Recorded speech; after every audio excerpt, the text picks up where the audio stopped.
The title of our research presentation is Contextual Interference Effect on Freestyle Swimming Improvement in Children from the University of Memphis, Tennessee.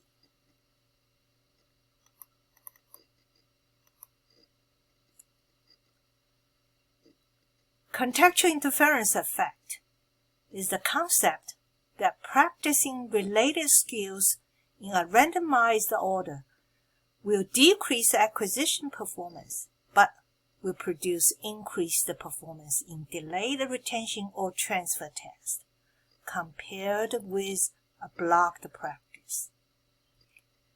The purpose of the current study was to investigate the effects of contextual interference manipulations on swimming skill training in children. A total of 28 children aged from 6 to 14 were recruited from local youth swim teams.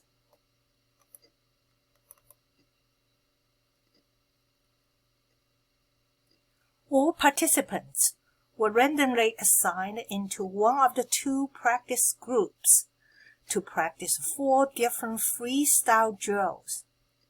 One is blocked practice, the other is serial practice.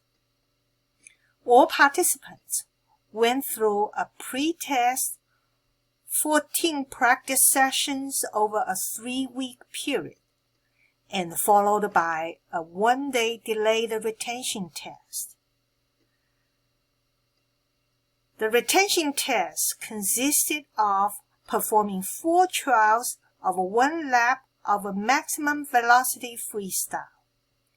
The average performance time of the 4 trials was recorded. Participants were given a minimum of 3 minutes of a rest interval between trials.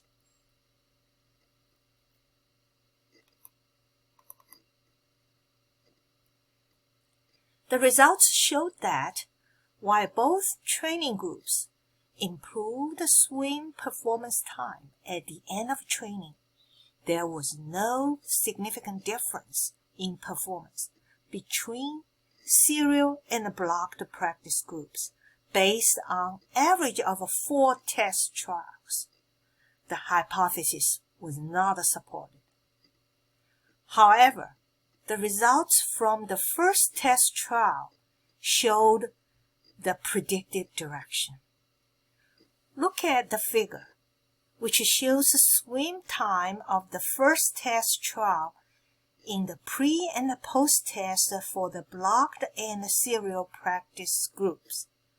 From the figure, you can see that the serial group had an improvement in the post-test.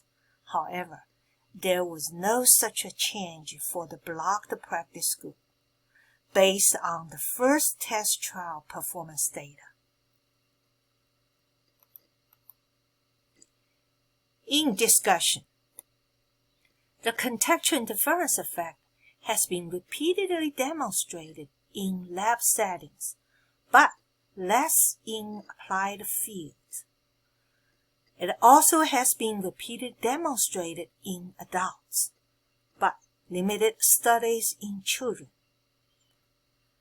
Although the current study did not find a moderately high contextual interference practice to be more beneficial than low CR practice, the results from the first retention test trial trended in the predicted direction.